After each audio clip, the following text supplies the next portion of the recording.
हम अध्ययन कर रहे हैं प्राचीन भारतीय इतिहास के महत्वपूर्ण टॉपिक वैदिक संस्कृति का।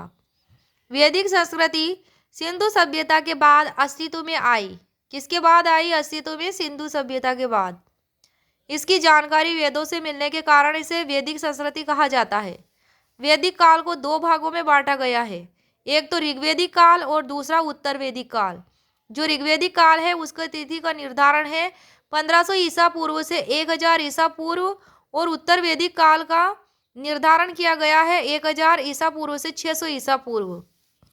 ऋग्वेद का यह काल निर्धारण किया विंटरनिड्स ने।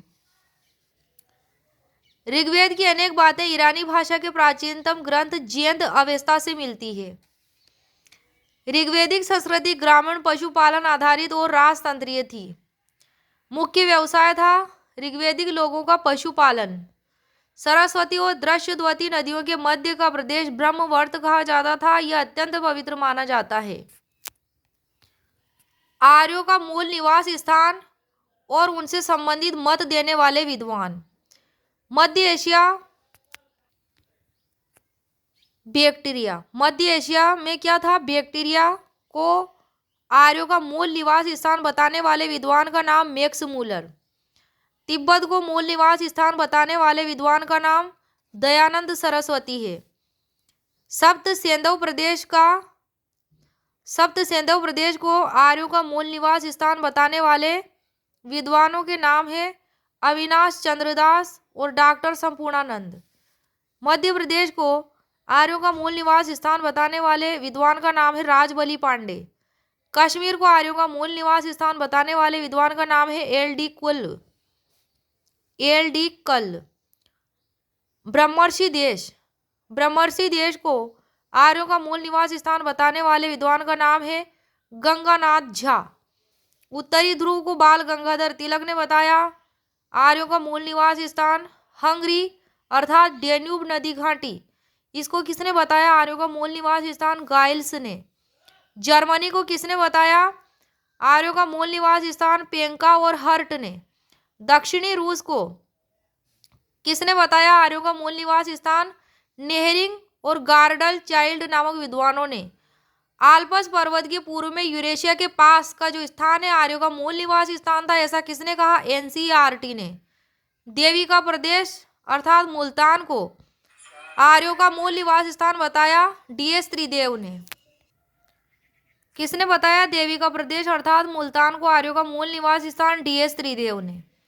ऋग्वेदिक काल की सर्वाधिक महत्वपूर्ण नदी माना जाता था सिंधु नदी को, और दूसरी महत्वपूर्ण नदी थी सरस्वती नदी। अगला पॉइंट है ऋग्वेद में गंगा और सरयू नदी का 1 बार उल्लेख है और यमुना नदी का 3 बार उल्लेख है। अगला पॉइंट है ऋग्वेद की सबसे पवित्र नदी सरस्वती नदी। ऋग्वेद में सर्वाधिक बार उल्लेख किया गया सरस्वती नदी का, और फिर सिंधु नदी का उल्लेख किया गया है। ऋग्वेद में सरस्वती को नदी तमा, देवी तमे और अंबी तमे कहा गया है। नदी तमा का अर्थ है नदियों में प्रमुख। नेक्स्ट है पॉइंट ऋग्वेद के 10वें मंडल की नदी स्तुति अंतिम उल्लेख नदी है। उल्लेखित नदी गोमती नदी।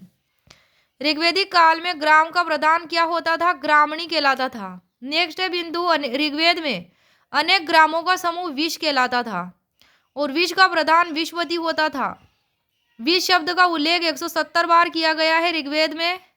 अनेक विषयों का समूह जन कहलाता है, और जन का मुखिया जनपद या राजा कहलाता है। ऋग्वेद में जन शब्द का उल्लेख 275 बार हुआ है, जो सर्वाधिक हुआ है, जबकि जनपद शब्द का उल्लेख 1 बार भी नहीं हुआ है। जन शब्द का तो हुआ है 275 बार, लेकिन जनपद शब्द का उल्लेख नहीं हुआ है। नेक्स्ट है पॉइंट राजा और पृथ्वी शब्द का उल्लेख ऋग्वेद में 1 ही बार हुआ है। इंद्र शब्द का उल्लेख 250 बार हुआ है, 250 बार। सभा का उल्लेख ऋग्वेद में 8 बार हुआ है। समिति का उल्लेख 9 बार हुआ है। विदत का उल्लेख 122 बार हुआ है। गण का उल्लेख 46 बार हुआ है। और ये सब क्या है? सभा, समिति, विदत, गण ये कबीलाई संगठन होते थे। राजा की शक्तियों पर नियंत्रण रखने के साथ साथ राजा को परामर्श भी देते थे। सभा और समिति। सभा क्या थी? वृद्ध और अभिजात लोगों की संस्था थी। समिति क्या थी? यह सामान्य जनता की प्रतिनिधि सभा थी और राजा पर नियंत्रण रखती थी समिति। ऋग्वेद में इंद्र को पुरंदर कहा गया है।